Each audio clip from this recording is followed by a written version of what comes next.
yo era como tú, ¿sabes? Y en un momento dado estoy en el otro lado de esta realidad. Y es duro. De ahí todo cambia, porque ya tu tratamiento no está pensado para curarte, sino que está pensado para intentar hacer todo lo posible por cronificar y por sobrellevar los efectos secundarios. Por más, el cáncer de mama metastásico es la primera causa de muerte en mujeres de 30 a 55 años, por lo tanto estamos hablando que es un sesgo de edad en el que las mujeres estamos en plena actividad a todos niveles, ¿no? Y a nivel sexual también. También en contextos sanitarios a veces se nos da por perdidas. Yo me voy a dormir, no me voy a dormir pensando que me voy a morir, ni pienso que las cosas van a ir mal. Sí que siento que acompaño, pero es que las personas yo creo que no son conscientes de cuánto me acompañan también. Esa para mí fue un punto de inflexión, el momento en el que dije, Pilar, si tú te murieras ahora... Hoy tenemos con nosotros a una mujer que ha hecho de su vida una plataforma de visibilidad del cáncer de mama metastásico. Es una mujer activista, es una mujer divulgadora, es una mujer que ha creado comunidad y su voz representa a miles de personas que hoy en día tienen esta enfermedad. Pilar Ros, muchas gracias por estar aquí, por haber venido a Historias de Cáncer a compartir con nosotros tu historia. Gracias a ti por invitarme, la verdad que es un placer compartir este espacio y gracias por esta presentación también. A veces tenemos un poco ese síndrome de la impostora que dicen y a veces el sentir que puedo dar voz a tantas personas también es un honor, pero también una responsabilidad. Pilar, vamos a hablar de tu historia y una pregunta que me gusta hacer siempre es ¿cómo era tu vida? ¿En qué momento vital te encontrabas para ponernos un poquito en contexto cuando te diagnostican que tienes cáncer? Bueno, yo siempre digo lo mismo y es que mi vida es un poquito de telenovela. Siempre digo, los productores de mi vida podrían ser los que hacen documentales de esos de relax después de comer. Estaba en un momento de estabilidad después de venir de unos cambios muy fuertes porque yo vivía fuera en Latinoamérica, entonces por diferentes razones me repatrio a España otra vez, me toca empezar de cero, con todo lo que ello conlleva, los niños, mi pareja que es extranjero, ¿no? Entonces lo que ello suponía. De ahí empezamos un poquito a encarrilarnos y cae la pandemia que nos afectó obviamente a todos, pero sí que, bueno, pues vuelve a ser un parón, ¿no? Y después de la pandemia, pues ya todo empieza a estabilizarse a nivel laboral, yo también empiezo otra vez a recuperar mi vida profesional, los niños ya bien adaptados a la escuela, a todo y tal, y como el sentir que empieza un muy buen momento. De hecho, a nivel profesional, siempre lo digo, estaba a punto de empezar otra vez mis proyectos de cooperación, ¿no? Y me diagnostican, ¿no? Y bueno, pues mi primer día de quimioterapia cambié la butaca de un avión rumbo a República Dominicana, donde tenía que ir a trabajar por la butaca de la quimio. Entonces fue un volver a detenerse.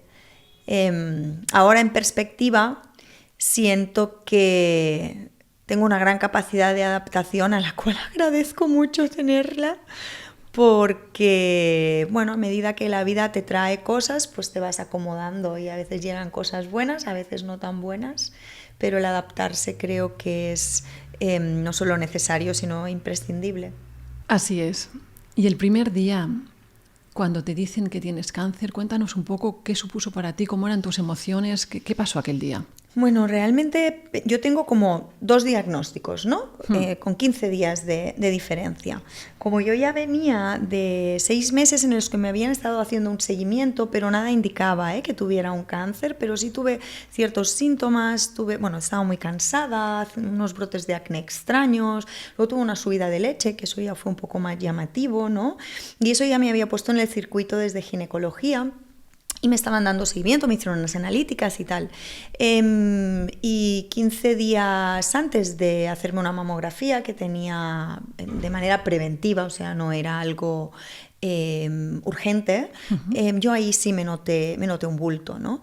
De manera que al haber este seguimiento previo, el día que me dicen que tengo cáncer, incluso obviamente me lo dicen de una manera seria y acompañándome, pero desde un discurso muy esperanzador, ¿no? Desde el de esto se sale. ¿Por qué? Pues porque todo indicaba que era un cáncer en un estadio muy incipiente y que por lo tanto había muchas posibilidades de que todo saliera bien y ya. Pero a los 15 días, estando en casa pues sola, ¿no?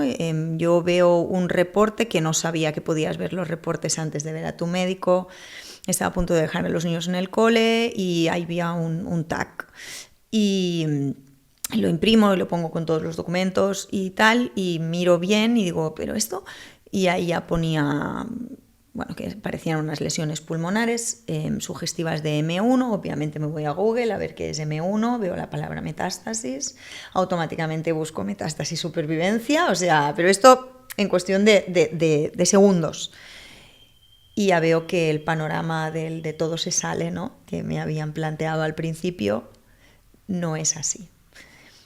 Ahí sí que yo siento que hay un impacto brutal en mí. Yo siempre he sido una persona muy alegre, muy realista, pero muy positiva. Yo siempre he dicho que tengo unas alas muy grandes para volar como un avión, pero un buen tren de aterrizaje. O sea, siempre me he sentido muy anclada, ¿no?, a la realidad. Pero sí que es verdad que ese día lo defino como que me morí. Yo sentí que algo en mí se apagaba, como una llamita de una velita, ¿no?, y se apaga. Y sentía que no podría volver a encenderla. Pero como siempre he sido muy resolutiva, después del ataque de pánico que tuve, pues enseguida busqué ayuda. Y llamé en ese momento a la Asociación Española contra el Cáncer, que tiene un número gratuito maravilloso al que llamar, además 24 horas, 365 días al año. Y ahí encontré esa voz que necesitaba escuchar, que me ayudó un poquito a levantarme. Y pues lo mismo, como esa velita que se apaga pero aún no se apaga del todo y si la acabas de soplar un poquito más revifa, pues sentí que poquito, ¿no? Y sentía mucha oscuridad a mi alrededor por todo lo que estaba pasando, pero había como algo en mí que me decía, venga, vamos a hacer todo lo posible. Pero sí es verdad que es muy oscuro el momento en el que te diagnostican, muchísimo. Para quien no lo sepa, explícanos un poco tu diagnóstico y qué es el cáncer de mama metastásico. Sí, el cáncer de mama pues es un cáncer que tiene un tumor primario en la mama, ¿no? Y dentro de los cánceres de mama hay diferentes estadios y diferentes subtipos. Pero independientemente del subtipo que tú tengas, es decir, su composición molecular, ¿no? Los hay hormonales, los hay ER2, los hay triple negativo y otros subtipos que se han ido identificando en el tiempo, o hay mutaciones genéticas, etcétera. Pero lo que caracteriza al cáncer de mama metastásico es que ha logrado migrar de ese tumor primario, como si dijéramos de la nave nodriza, ¿no? Pues salen los Starship Troopers de Star Wars y se van a otros órganos. El problema que tiene cuando esto pasa es que ya no se puede curar. Se convierte en un cáncer incurable, y esa parte a veces cuesta mucho de entender, porque a veces hay personas que pasan por un cáncer de mama y gracias a toda la innovación y a los tratamientos pues salen adelante, y años después, porque es que hasta un 30% de las pacientes de cáncer desgraciadamente en algún momento van a tener una recaída metastásica. Y el Vox Populi es un poquito bueno, pues ya lo pasaste una vez, ahora otra vez, ¿no? Y desgraciadamente el estadio 4 ya no es como un estadio más que no se haya extendido. Entonces, en ese caso, lo único que se puede hacer es pues sobrevivir a costa del tratamiento. teniendo en cuenta que los tratamientos son finitos, o sea, no hay tratamientos para todo el mundo siempre, porque lo que pasa es que uno empieza con un tratamiento y lo que suele pasar es que al tiempo falla.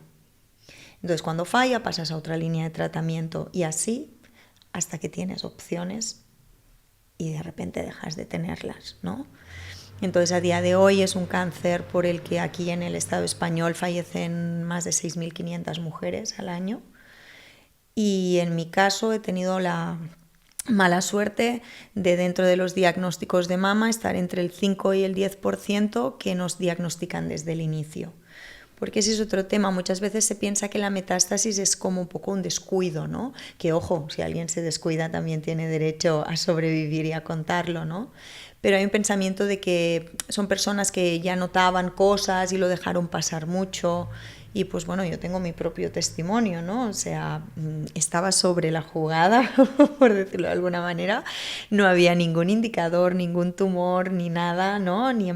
Hasta 10 días antes que ya sale ese tumor como a la luz y ya debuto con metástasis pulmonares, ¿no? Entonces, bueno, pues a partir de ahí todo cambia porque ya tu tratamiento no está pensado para curarte, sino que está pensado para intentar hacer todo lo posible por cronificar y por sobrellevar los efectos secundarios, porque al final esa es la otra parte, ¿no? Que el precio de estar viva es pagar un peaje en efectos secundarios y en toxicidades que a veces hacen un poco complicado el día a día porque limitan tu calidad de vida. Muy bien, luego hablaremos de tu día a día porque me interesa mucho que la gente lo conozca, me parece súper interesante, ¿no? Porque al final es tu vida es vivir con este compañero, ¿no? Que ya no te va a abandonar nunca. Exacto. Pero volviendo un poco al inicio, ¿no? Para utilizar un poco un hilo cronológico, ¿no? Que se entienda, tú estás en ese estado de shock, ves cuál es tu situación, el oncólogo te dice cuál va a ser tu plan, te hace un... ¿Y tú con quién? ¿Qué te ayuda a tu círculo? ¿Cómo te apoyas? Porque tú tienes 2 niños pequeñitos, tienes tu marido. ¿Cómo se vive todo esto en familia? Bueno, el cáncer es una enfermedad familiar. Total. Obviamente afecta a cada uno desde diferentes enfoques, ¿no? Algo que tengo muy claro a día de hoy es que como paciente es importante que te pongas en el centro de tus necesidades, ¿no? Y que las personas que están a tu alrededor busquen sus mecanismos, ¿no? Para sobrellevar también la situación. Porque a veces, y sobre todo las mujeres, tendemos mucho a no querer hacer daño, ¿no? A que los demás estén bien y no se sientan mal por lo que está sucediendo. Y no digo que sea un error, porque cada uno encuentra aquí su fórmula para hacerlo, pero creo que eso hace a veces que silenciemos mucho nuestro dolor y nuestro trance, ¿no? Esta experiencia que estamos pasando. Para mí fue vital y siempre he sido una mujer muy autosuficiente, entonces me costó bastante pedir ayuda y aceptar. Es un temazo. Sí. Porque además culturalmente lo de pedir ayuda no va mucho con nuestro contexto, ¿no? Porque al final cuando tú pides ayuda estás mostrándote vulnerable y es como que quedas en deuda. Hasta que le empiezas a dar la vuelta y te das cuenta que no es así. La vulnerabilidad es algo que parece un oxímoron, ¿no? Pero te hace fuerte al mismo tiempo. Y las personas que te quieren ayudarte, pero a veces no saben cómo. Y ahí también se tiene que valorar a la persona que se aparta. A veces hay un sentimiento de decir, es que en el momento en el que estuve enferma, esta persona se apartó. Tal vez era lo mejor que podía hacer, porque no tenía otras herramientas, ¿no? El problema es que luego, si quiere volver, tal vez ha perdido un poco su lugar, ¿no? Y va a tener que volver a hacerse un hueco. El tema de trabajar como los resentimientos también ha sido importante para mí. Cada uno actúa con las herramientas que tiene. Entonces, para mí pedir ayuda no ha sido solo en plan, necesito ayuda, sino vuelvo a lo mismo, soy muy resolutiva, muy operativa, ¿no? Pues necesito, por favor, que me acompañes a los niños al cole, o necesito que alguien me prepare un tupper porque cuando bajé de la quimio me estoy reventada, ¿no? Bueno, cuando bajes de la quimio no tanto porque vas con la cortisona y vas ahí con un subidón impresionante, pero a los 2 días, que era cuando a mí me hacía el efecto fuerte, la primera quimio que recibí, la de choque, la verdad que yo agradecía mogollón tener el caldito de mamá en la nevera, que mi marido pudiera llegar un poquito antes, se encargara él de dormir a los niños, etcétera, de que yo no tuviera que cocinar porque además estás con mal cuerpo y tener que cocinar era como bastante complicado. Entonces, y pedir ayuda incluso ya no solo en lo logístico, sino ese momento en el que necesitas hablar con una persona y poder expresarte, y ahí sí que para mí fue muy importante encontrar un grupo de apoyo, porque también era muy consciente que aunque yo estoy en el centro, también me gusta cuidar a las personas que quiero, y el hecho de que ciertos pensamientos, ciertas reflexiones, ciertas necesidades de compartir y hablar abiertamente con mi familia era muy doloroso. Entonces lo que hice fue buscar un espacio para poder compartirlo, y fue en un espacio de iguales, ¿no? Encontrar a otras personas que estuvieran pasando por situaciones similares a la mía en cuanto a la enfermedad, y eso para mí ha sido vital. Sí, pedir ayuda y saber recibirla. Qué bueno el contacto con los iguales, por eso hago este podcast, porque creo que las personas que están con la enfermedad o que han pasado son los mejores para conectar con las personas. Y no todo el mundo además tiene esa fuerza de ir a buscar este tipo de ayudas. Hay gente que no puede. Cuesta. Has hablado de lo que son las relaciones, ¿no? Me gustaría que nos hablaras un poco, porque cuando pasa esto, muchas veces las personas se vuelven un poquito torpes porque les da miedo abordar a una persona que tiene cáncer, porque no saben cómo dirigirse, cómo tratarlas. A veces cambia, se ponen un poco más tiesos, les da miedo, pero no les da miedo la persona, les da miedo la enfermedad. ¿Cómo te trataba la gente? Y háblanos un poco de esas torpezas que se pueden evitar, o cómo te gustaría que te hubieran tratado o que te traten. Bueno, me doy cuenta que muchas de esas torpezas también las cometía yo antes de tener cáncer, ¿no? Por eso utilizo esa expresión de Harry Potter, ¿no? De los muggles del cáncer, que son esas personas... ¿Explica eso? Sí, bueno, los muggles en Harry Potter son los que no son magos, ¿no? O sea, los humanos sin poderes, ¿no? Entonces, de alguna u otra manera, pues los muggles del cáncer son esas personas que no han vivido, ¿no? Bueno, han pasado por un cáncer, sí. Y que eso no los convierte en peores ni mejores, simplemente en sus experiencias, por mucho que empaticen, que sean sumamente empáticos, que sean muy cercanos, hay cosas que hasta que tú las vives es que es real que no puedes, ¿no? Hay un algo que trasciende, ¿no? Y es esa parte de la enfermedad. Entonces, también es cierto que hay... Por eso sí hablo yo siempre en título a nivel personal, ¿no? Desde mi experiencia, porque yo antes... Mira, una cosa que a mí me molesta mucho es lo de guerrera, campeona, valiente, pero jamás lo confronto, porque sé que la persona que me lo dice desde un cariño absoluto y unas ganas de salir adelante, ¿no? Pero yo lo vivo como una invisibilización de mi realidad, ¿no? Porque... si yo soy una guerrera, una campeona, una valiente, significa que tengo como las armas, ¿no? Para poder combatir esta situación. Y esto no es una guerra, para empezar. Y 2, o sea, es que esto te llega, ¿y qué haces? Tengo 2 hijos, ¿qué hago? Me encierro en casa y lloro detrás de las puertas, y es que no te queda más remedio que hallar esa adaptación para tirar adelante, ¿no? Y cada uno lo hace como puede. Entonces, cuando alguien te dice, Yo recuerdo una frase que cuando yo decía, bueno, es que claro, mi cáncer no se cura, ¿no?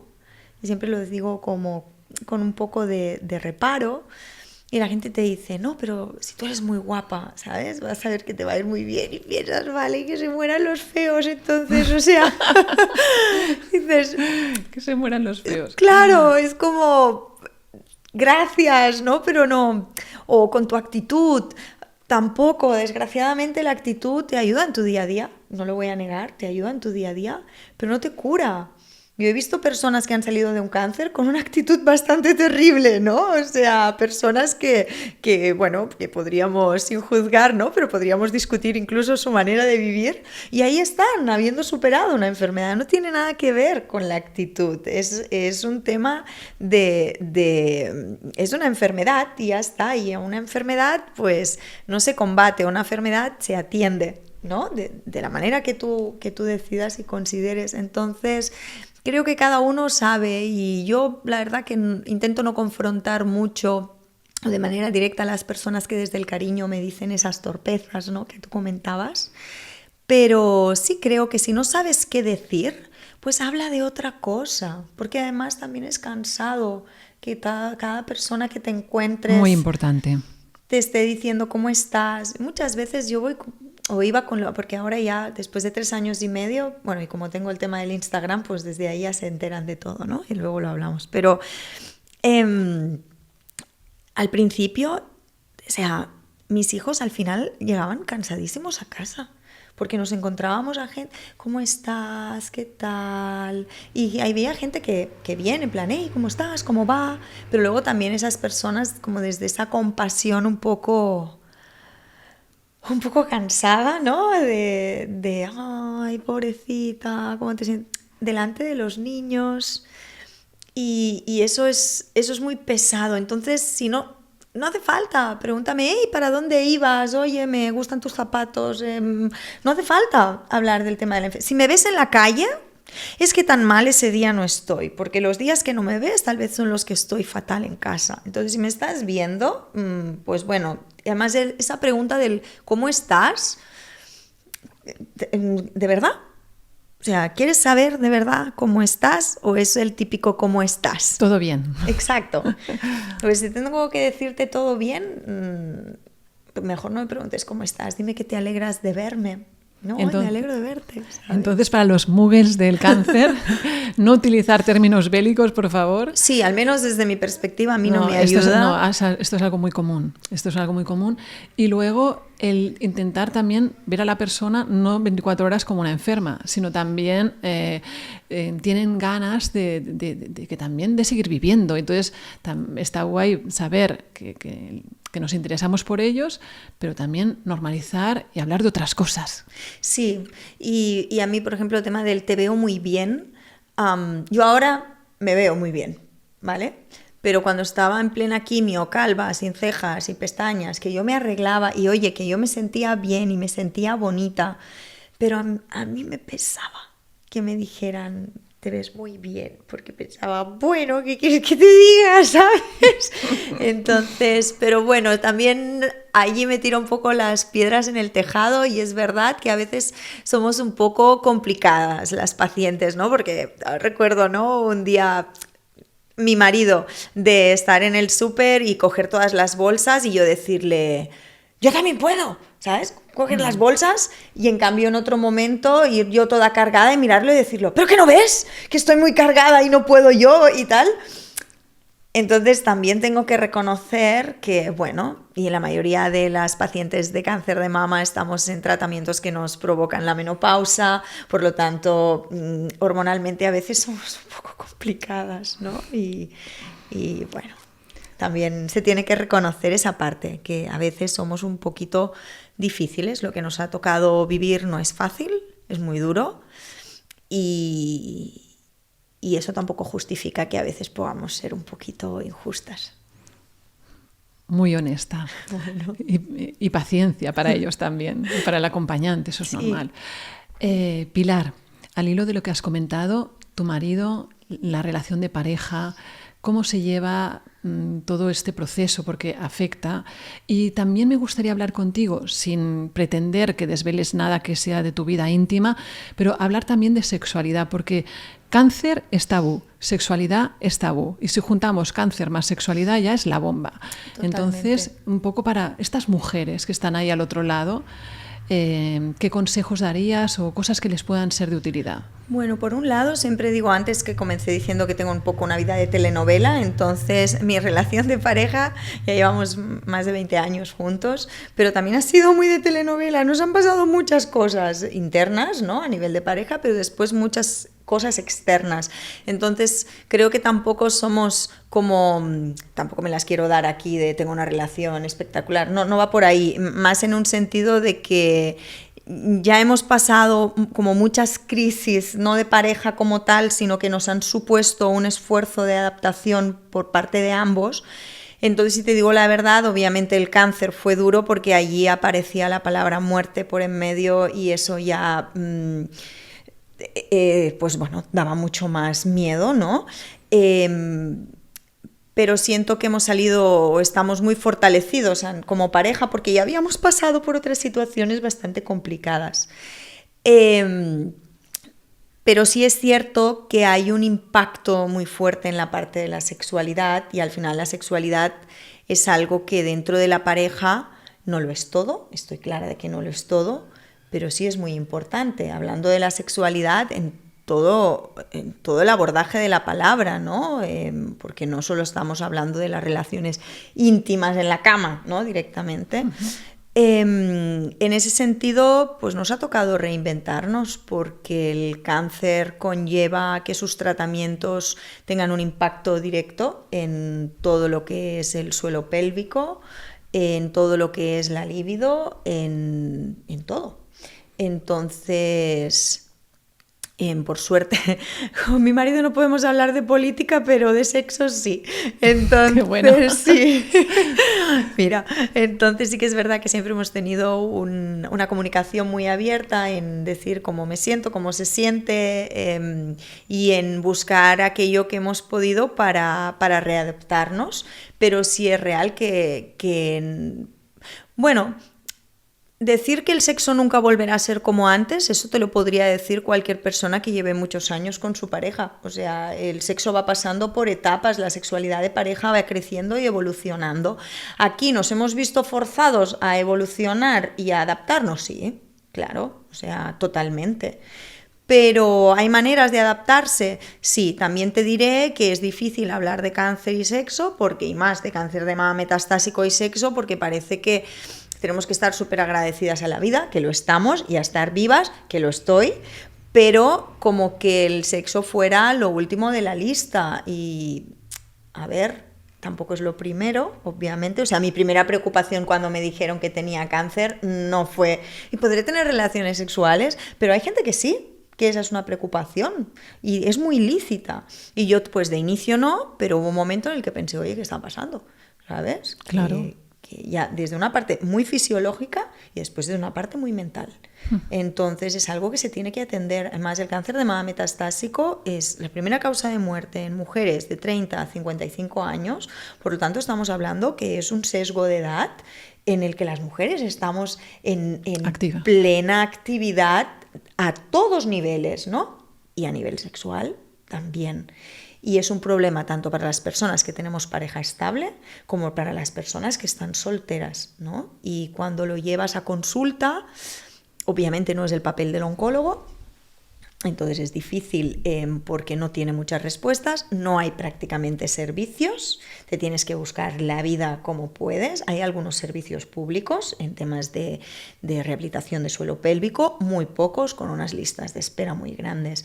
Y si luego tienes que buscar por la privada, pues sí lo encuentras, pero bueno, es que el cáncer también tiene un impacto económico que muchas personas también desconocen, ¿no? Que doy gracias a la sanidad pública que tenemos, porque si no ya estaría muerta, tal cual te lo digo, porque los precios de los tratamientos que me cubre la Seguridad Social son inalcanzables, para mí al menos, pero hay muchas otras cosas que no las cubre la Seguridad Social, y que a veces serían discutibles, ¿no? Porque, no sé, la seguridad social, no quiero ahí entrar en temas muy así, pero sí, la seguridad social, por ejemplo, cubre la Viagra en los hombres y a nosotros no nos cubre un hidratante íntimo. Ya no te digo ni un lubricante, te hablo de un hidratante porque toda la piel de las mucosas íntimas está muy, muy afectada.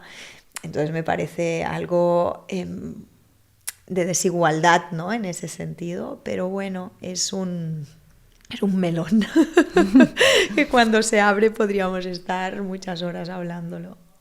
Muchas gracias, Pilar. El tema de los hijos. Tenías 2 niños pequeñitos y Pilar, eres madre, ¿no? ¿Cómo se lleva esto? Mira, en ese entonces los peques tenían 5 y 8. Sí, ¿no? 5, 6, 7. Sí, casi 8. Sí. Y además hacía muy poco había fallecido un familiar muy cercano por un cáncer de otro tipo, pero un poco lo que se movía en casa alrededor del cáncer, y eso que mi madre tuvo un cáncer hace 30 años de mama, pero ahí está lo que hablábamos, o sea, hay unos cánceres que las personas tienen un buen pronóstico, eso es maravilloso y cada vez más. Pero la palabra cáncer en casa iba relacionado como algo, bueno, pues que era muy posible que te murieras, ¿no? Por lo que cuando a mí me diagnostican, lo primero que le digo a mi marido al salir de la consulta es: tengo que hablar con mis padres y tenemos que hablar con los niños. O sea, me acuerdo en ese trayecto de la salida de ginecología al coche, eso fue lo que hablamos. Lo poco, porque estábamos en shock además. Y ese fin de semana teníamos una salida familiar, entonces dije, no se lo vamos a decir antes. Pedí por favor a mi familia, que ya había hablado con ellos, que por favor no dijeran nada, que hacíamos esa salida familiar y que yo luego a finales de semana hablaría con ellos. Entonces mi hija, sobre todo la mayor, que es muy emotiva y es una persona que siempre se preocupa mucho, ¿no?, por las cosas, se asustó mucho. Mi hijo era pequeño, no tenía mucho, no entendía muy bien, ¿no?, lo que conllevaba el tener un cáncer. Yo siempre he sido una persona, como te decía antes, muy aterrizada, entonces cuando mi hija me preguntó si me iba a morir, le dije que todos los doctores me habían dicho que había muy buenos tratamientos y que las cosas teníamos que esperar porque teníamos muchas maneras de que funcionaran. Pero no le dije que no me iba a morir, porque es que no lo sabía. Y no lo sé tampoco a día de hoy. Bueno, sí lo sé, todos vamos a morir un día, ¿no? Y eso yo le dije, bueno, todas las personas van a morir un día. Y ella muy inteligentemente me dijo, ya sabes lo que te estoy diciendo. Entonces, a día de hoy no le puedo contestar la pregunta de si me voy a morir de cáncer, porque no lo sé. Hoy no. Entonces, algo que tuve muy claro es que después de todas las vivencias que habíamos tenido también a nivel familiar, como te decía, los niños viven las cosas desde los ojos de sus padres, ¿no? Entonces, en este caso, estaba muy clara que el cáncer también lo vivirían desde mis ojos. Y ojo, eso no significaba que yo tuviera que forzar el estar contenta, el fingir, no. Mis hijos me han visto mal, me han visto agotada, me han visto calva, me han visto reír, me han visto bailar, me han visto llorar. Han visto todo, ¿eh? No he querido esconderles la enfermedad. También obviamente les he trasladado las respuestas a sus preguntas de una manera entendible a la edad que ellos tienen, ¿eh? Pero no les he ocultado nunca el hecho de que tengo una enfermedad que necesito seguir en tratamiento para que no se vuelva a despertar o no siga, ¿no?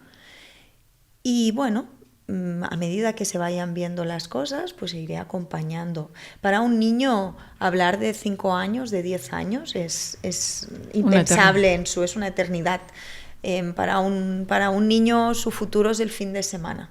Entonces no necesito adelantar más que el fin de semana. Y nuestra frase, yo creo que nuestro mantra, y antes yo era una persona hiper cuadriculada y fijada en mi agenda, y desde que esto pasó mi mantra familiar es, en catalán, anem sobre la marcha, o sea, vamos sobre la marcha. Y así es, vamos sobre la marcha. Precioso mantra. Has hablado de la muerte, tu enfermedad es una enfermedad que sabes que no te vas a curar. ¿Qué relación tienes hoy en día con el miedo y con la muerte? Bueno, el miedo está ahí, pero las emociones son emociones, no las podemos evitar, son una reacción bioquímica, orgánica, emocional, espiritual, lo que tú quieras llamarle, pero no las podemos detener, son. Lo que sí yo creo que tenemos mucho poder es en qué hacemos, ¿no?, con nuestras emociones. Entonces, mira, yo por ejemplo voy mucho al gimnasio, me recomendaron mucho hacer ejercicio de fuerza, aunque me cueste la vida, pero hacerlo, porque tenía muy buen impacto en la calidad de vida, mejoraba la supervivencia, incluso se está demostrando que puede mejorar los tiempos de recaída o de progresión, por lo tanto, ¿sabes por qué voy al gimnasio? ¿Por qué? Porque tengo miedo. ¿Qué significa?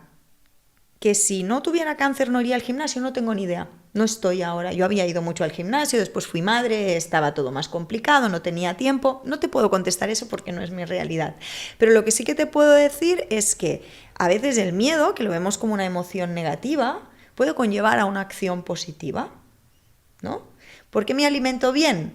Sin entrar en psicosis, Bueno, o sea, sin volverme en obsesiones, ¿Por qué me alimento bien? Pues por miedo, ¿vale? Entonces, tal vez no ver el miedo como algo tan malo. El miedo viene a ponerte en alerta. Incluso la ansiedad, el cierto nivel de ansiedad que pasa cuando escuchas el despertador por la mañana. ¡Uy! Y lo apagas. Ese puff es ansiedad. Pero es una ansiedad que necesitamos, porque si no escucharías el despertador y media vuelta. Claro, ¿no? Que a veces lo hacemos, no pasa nada. Pero entonces yo siento que es importante, pues eso, el poder ver que las emociones simplemente son emociones, ¿no? Y ver a qué acciones te llevan.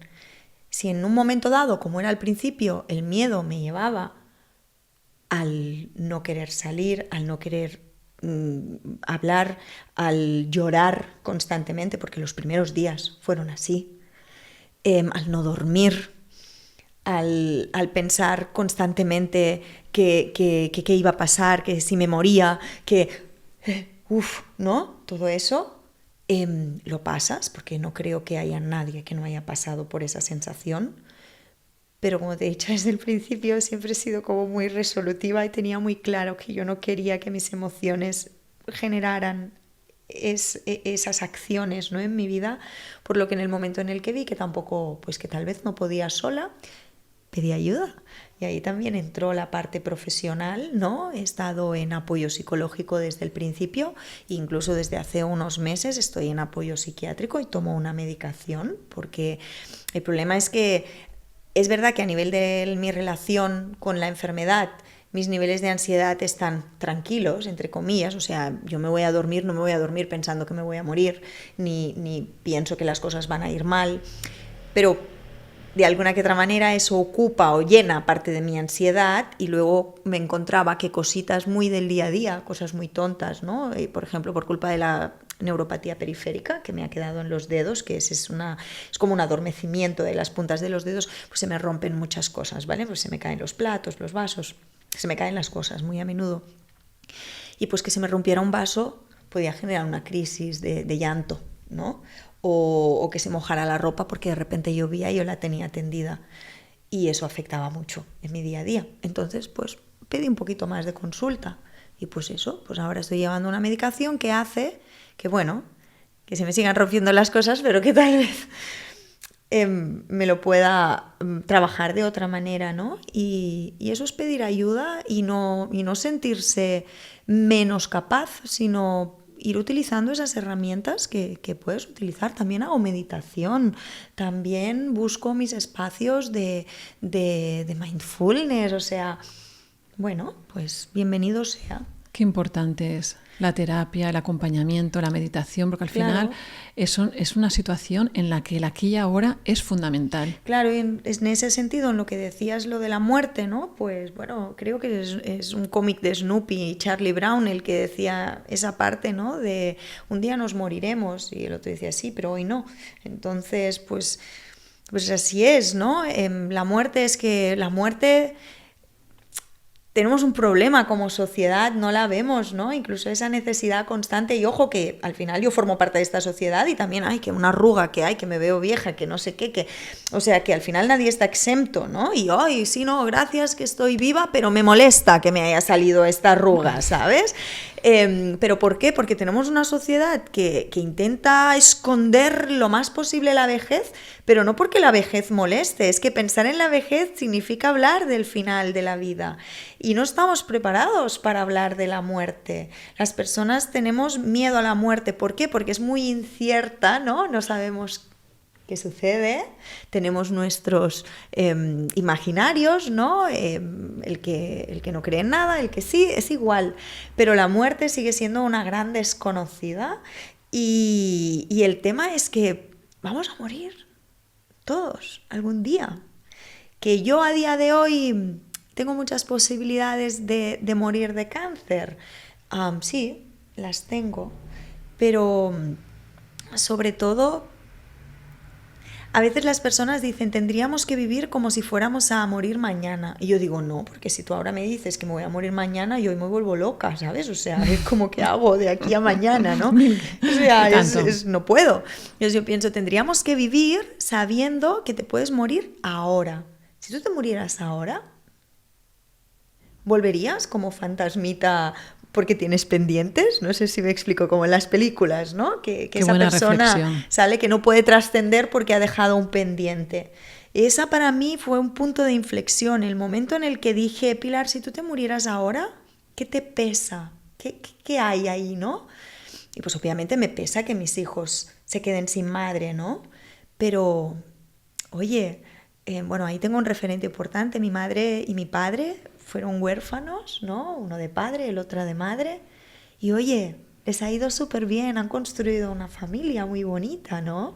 Entonces, ¿que sería un trance para ellos? Lo sería.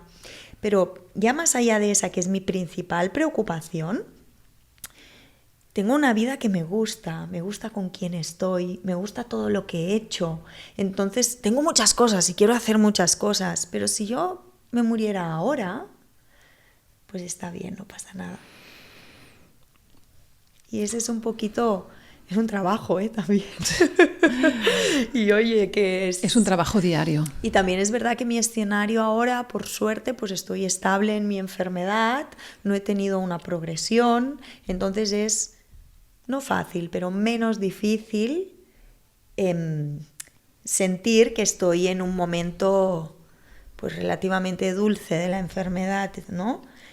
Pero vuelvo a lo mismo, es que este es mi escenario ahora. Entonces, ¿qué pasará si de repente me falla el tratamiento y las cosas empiezan a empeorar y tal? No lo sé, o sea, yo puedo ahora asumir lo que la Pilar de aquí ahora en este momento está viviendo. Lo que podré vivir, que tal vez cambie mi discurso de aquí a un mes porque la situación ha cambiado, bueno, no pasa nada. Las personas evolucionamos y nos vamos construyendo sobre las necesidades que tenemos en este momento. Entonces ahora mismo no, lo que tenía que hacer a nivel resolutivo ya lo hice, ya hice mi testamento, ya hice mis últimas voluntades, ya está. Como tú estás diciendo, ahora estás en un momento de la enfermedad como más maduro, que avanzado, que has pasado ya por mucho, por todos los tratamientos, todo. Una cosa que te hubiera servido, por ejemplo, es, ostras, si hubiera sabido esto antes, ¿no? Que pueda ayudar a las personas que están empezando estos tratamientos, ¿no? Porque a veces cuando ya después, la experiencia pasada, ¿no? Puedes decir, jolín, que me hubiera ido, que me hubieran dicho esto antes. Mira, a mí en lo personal algo que me afectó mucho fue perder las cejas, mucho. O sea, yo iba calva a veces por la calle, sin ningún tipo de reparo, con mi protector solar, ni pañuelo, ni peluca, ni nada, con mi calva. Pero lo de las cejas lo llevé muy mal. O sea, muy pocas personas, bueno, muy pocas no, porque luego subí contenidos en Instagram sin cejas, pero ya no es desde el directo, ¿no? La persona ya lo ve en diferido. Pero así en directo me han visto muy pocas personas sin cejas. Y para mí, pues si me hubieran dicho, hay muchas posibilidades de que pierdas las cejas, hazte una micropigmentación, creo que lo hubiera hecho. O no, vamos a lo mismo, porque en ese momento en el que yo estaba pensando en no morirme, tal vez hubiera dicho, ¿qué me está diciendo de las cejas? No lo sé. Pero sinceramente el proceso de perder las cejas fue muy duro. Eso por un lado. Y por el otro lado, y muy importante, el saber de inicio que no estaba sola, porque yo no podía parar de buscar, después de ver las estadísticas de supervivencia del cáncer de mama metastásico, buscar personas que hubieran vivido más años, ¿no? Yo necesitaba ver personas que hubieran vivido 10 años, 20 años, y no lo encontraba en ningún lado. Y eso fue muy desesperante, ¿no? Hasta que por fin encuentro a la Asociación Española de Cáncer de Mama Metastásico y de ahí entro a un grupo, ¿no? Que es de pacientes, algunas socias, otras no, de cáncer de mama metastásico. Pero pasó unos meses, ¿no? en ese impasse. Entonces, si hay alguien que está ahora recién diagnosticada y cree que necesita un apoyo, que sepa que existimos grupos en toda España de acompañamiento, ¿sabes? Y que no solo si me está escuchando una persona que tiene otro tipo de cáncer, que también pueda ser metastásico, que hay muchos grupos de apoyo también que pueden encontrar en diferentes asociaciones. Entonces, creo que esa parte es importante, el que no estás sola y que tus pensamientos son muy tuyos, pero en el momento en el que los puedas compartir con personas que están pasando por lo mismo, te darás cuenta que no eres un bicho raro y que lo que piensas, muchas de nosotras o de nosotros ya lo hemos pensado, ¿sabes? Y hemos pasado por ello. Qué gran labor la de estos grupos de apoyo. Sí. O sea, para mí, pienso que eso todos los días estamos activas, ¿sabes? Y hacemos nuestros encuentros. Qué bueno. Todo, sí. Tu día a día. Eres una mujer que vive tu día a día con el cáncer, 24 horas, esa es tu vida. ¿Qué son las cosas que te ayudan? ¿Qué son las cosas que has aprendido que funcionan bien para ti? Cosas que funcionan bien para mí es saber que si hoy no paso la escoba o no doblo la ropa, no se acaba el mundo. Y que si eso sucede porque decido quedarme en el sofá dándome una siesta o ir a dar un paseo o quedar con unas amigas para ir a tomar un tecito, está bien. Porque yo soy muy activa, yo sé que transmito mucha energía, pero yo necesito durante el día hacer 2 siestas, por ejemplo, y yo a las 10 de la noche ya me queda la energía justa para lavarme los dientes y irme a dormir, ¿sabes? Entonces estoy muy cansada siempre y necesito cuidar mucho ese espacio. Y luego yo sé que hay días que estoy más activa porque hago cosas de activismo o porque me voy de excursión con mis hijos, lo que sea, y que después voy a necesitar un tiempo, o sea, un par de días de relentí, ¿no? Y de ir un poquito más despacito. Entonces creo que mi día a día consiste en cuidarme. Y ese cuidarme pasa por priorizarme, porque en el momento en el que yo soy amable conmigo misma, mi entorno también se vuelve más amable y estamos todos mejor en casa, ¿no? Entonces cuido mucho, como te decía, mi alimentación, el hacer ejercicio, mi salud mental, el estar en familia, el pasar el mayor tiempo que puedo con mis hijos, pero también tener espacios para mi pareja, para mis amigos. Pero sí que es verdad que me he vuelto como un poquito más introvertida. Introvertida en el sentido de que estoy muy bien en casa. Me siento bien en casa. Entonces no me importa el decir hoy me he quedado aquí, pues eso, sentada y descansando. No sé. Una cosa que también quería preguntarte. Cuando estuviste cuando empezaste todo este proceso, empezaste los tratamientos, empezaste a divulgar tu historia, tu día a día, tus vivencias en las redes sociales y has conseguido crear una comunidad que te sigue y has podido realmente a través de estas plataformas, ¿no? De estas redes, divulgar y dar visibilidad al cáncer de mama metastásico. ¿Cómo se crea eso? ¿Cómo fue? Porque no fue premeditado. No, en general es que las cosas suelen venir de manera muy orgánica, ¿no? a mi vida. Entonces, a mí siempre me ha gustado mucho comunicarme, hago teatro, me gusta divulgar, tengo una parte que siempre digo como muy diva, ¿no? A mí me gusta que me escuchen, ¿sabes? Disfruto de estas cosas, ¿no? Y sí que es verdad que al principio, como parte de mi familia está en Latinoamérica, pues lo que te decía, era muy cansado, ¿no? El estar contando constantemente en qué punto estaba, qué estaba pasando, tal.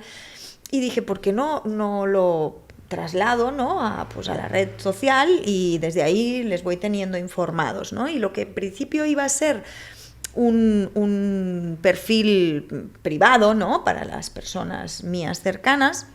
Luego pensé, pero es que yo necesito que el mundo sepa que existe esta enfermedad, porque es que yo no sabía que existía el cáncer de mama metastásico y mi madre ha pasado por un cáncer de mama. Mucha gente no lo conoce. No, entonces pensaba, tal cual lo voy a decir, pensaba, si me voy a morir, que se entere todo el mundo.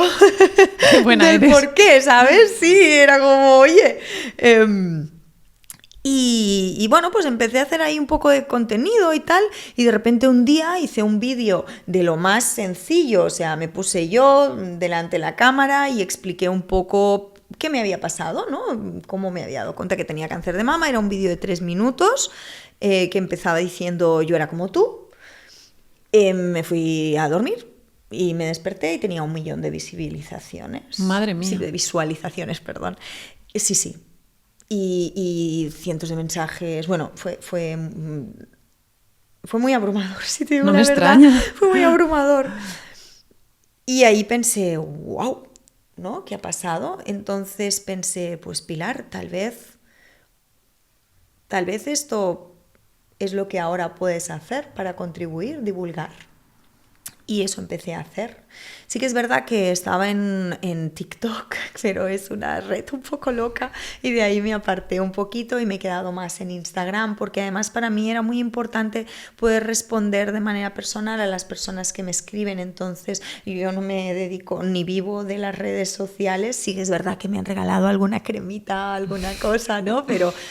mi objetivo no es vivir de esto, ni mucho menos, por lo que era muy importante para mí poder contestar a todas las personas que me escriben, por lo que tampoco me interesa que siga creciendo exageradamente esta comunidad, ¿no?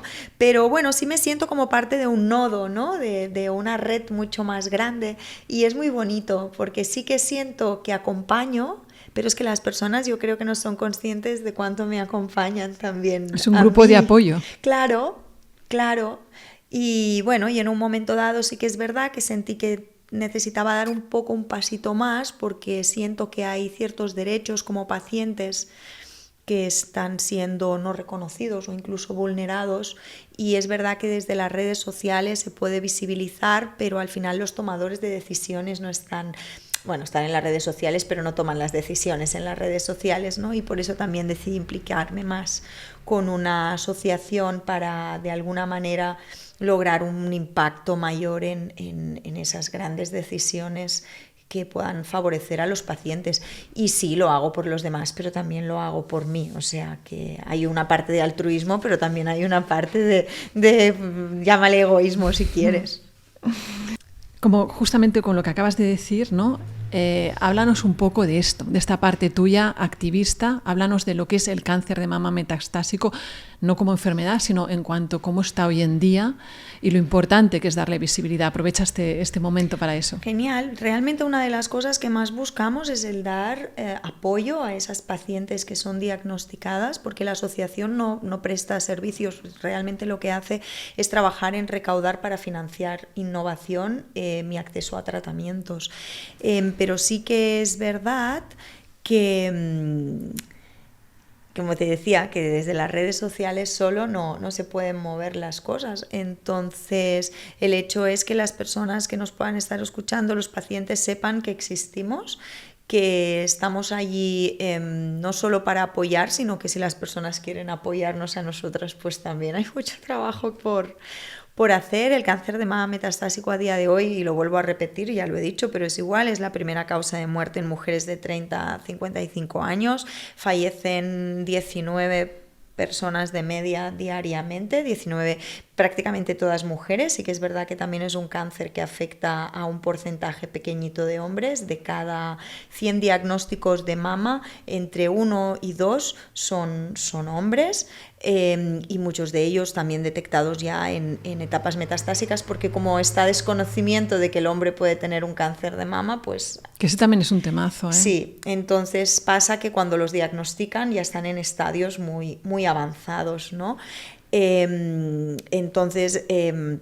realmente el objetivo principal de la asociación es este, y siempre digo lo mismo, las pacientes tendríamos que estar en casa cuidándonos, no tendríamos que estar haciendo activismo, porque nuestro tiempo está muy comprometido, pero la realidad es la que es.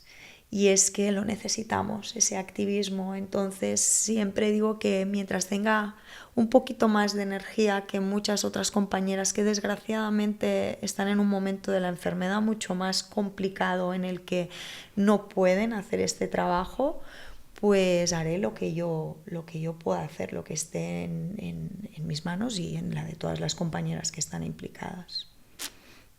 Porque es que realmente se habla mucho del cáncer de mama, por desgracia, porque es más común, sí. ¿Vale?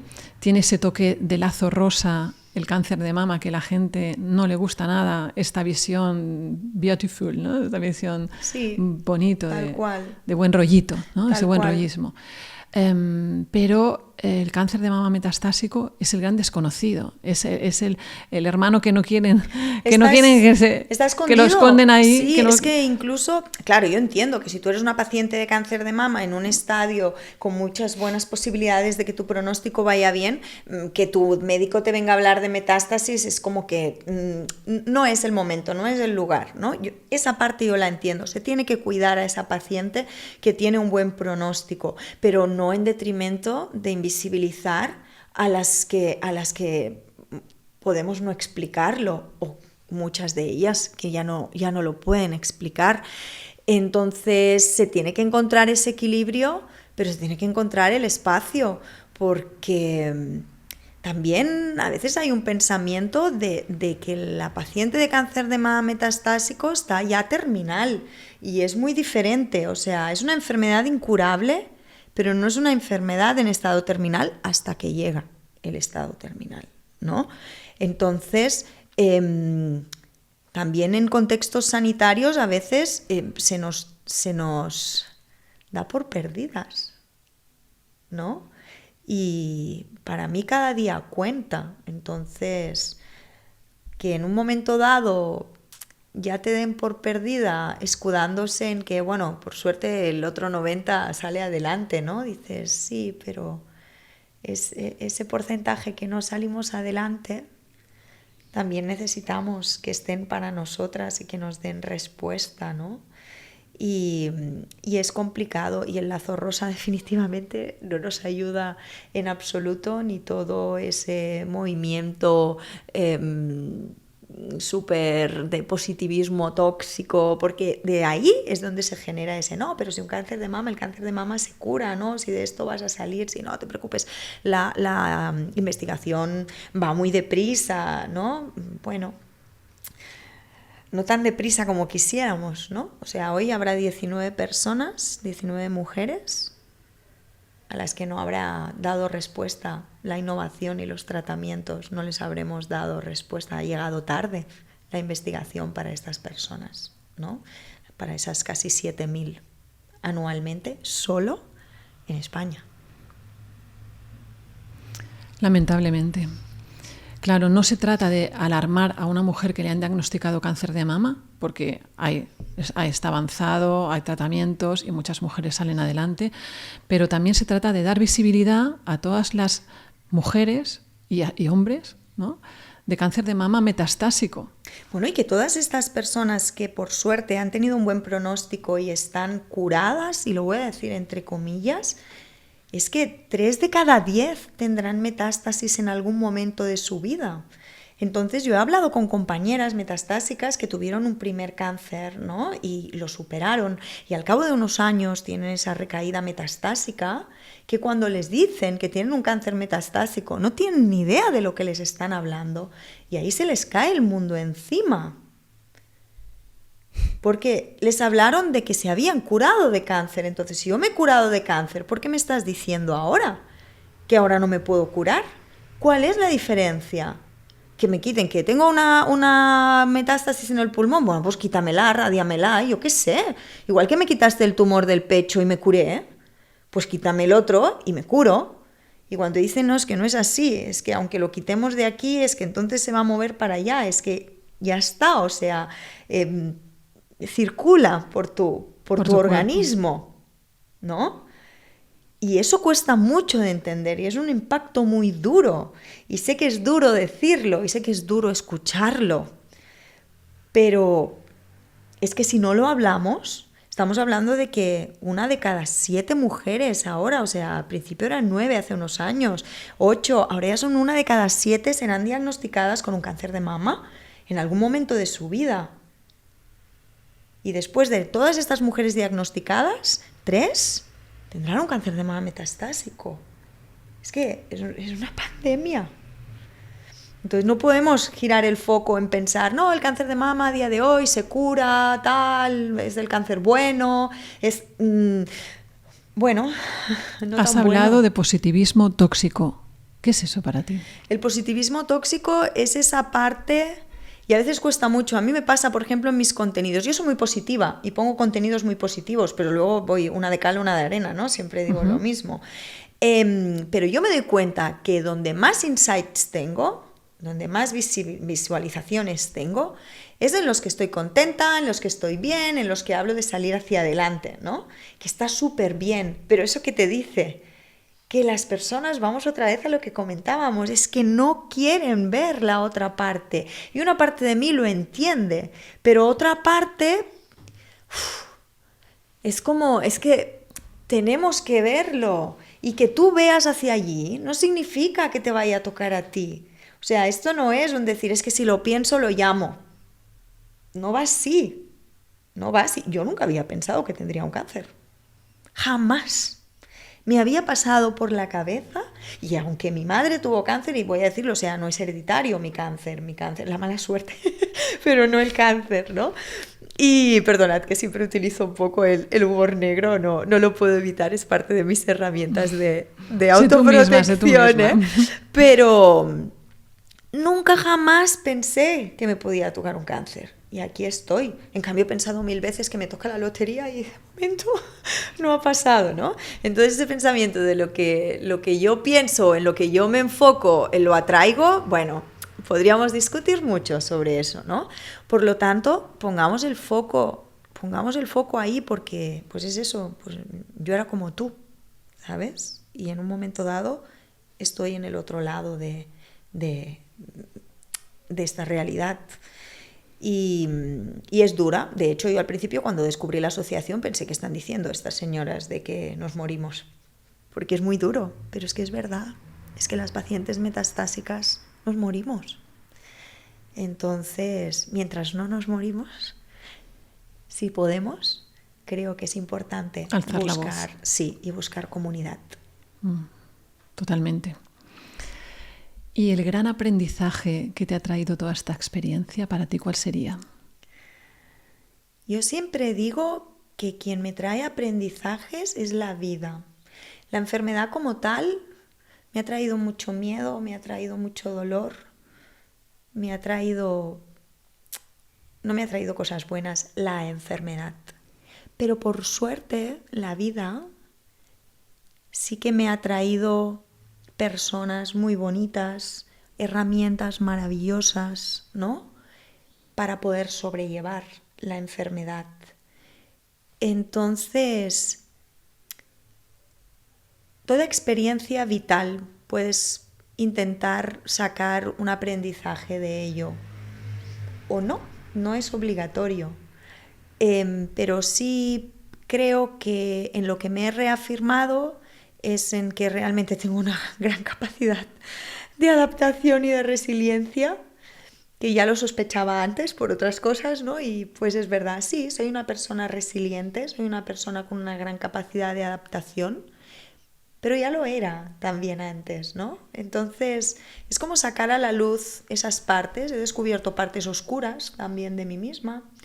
He intentado resolver algunas cosas pendientes que tenía a nivel de mi vida personal y ha sido muy, muy gratificante, ¿no? Pero no creo que me lo haya llevado la enfermedad como tal. Creo que esas cosas, si no hubieran sido desde la enfermedad, hubieran llegado de otra manera. Entonces, a lo que estoy agradecida es eso, es a la vida. Y siempre digo lo mismo, que si va a llegar la muerte, pues que la muerte me encuentre viviendo. Qué bonito cierre. ¿Quieres añadir alguna cosa más? No, solo yo siempre digo que repetir los mensajes es lo que hace que calen. los integremos, ¿no? Entonces, que no estamos solas, que aceptes ayuda y la pidas si la necesitas, que esta enfermedad, y voy a decir una mini palabrota, pero es muy jodida y muy dura, que si lo quieres llevar con buena actitud, genial, pero si quieres estar el día sintiéndote amargada, no tengas ningún problema en hacerlo tampoco. No tenemos que demostrar nada, absolutamente a nadie. Entonces, que es lícita cualquier manera de vivir la enfermedad, que si no quieres comer bien, no comas bien, y si no quieres hacer ejercicio, tampoco lo hagas. Pero que todo aquello que decidas sobre tu enfermedad, al final del día te sientas tranquila y que puedes estar y dormir tranquila. Y a partir de ahí encuentra tu camino, ¿no? en este proceso. Pilar, muchísimas gracias por haber venido hasta aquí, por haber compartido tu tiempo y gracias también a las personas que nos escuchan. Dejaremos tu Instagram en la descripción por si alguien quiere escribirte para pedirte más consejo o compartir su experiencia contigo. Y nada, gracias a todos por escucharnos. Este podcast es para vosotros y si os ha gustado o creéis que puede ayudar a otras personas, suscribiros, porque es la manera que tenemos con nuestros pocos medios, ¿no?, para poder salir adelante y seguir entrevistando a muchas más personas, muchas más historias y dar visibilidad al cáncer. Muchas gracias. Gracias a vosotros.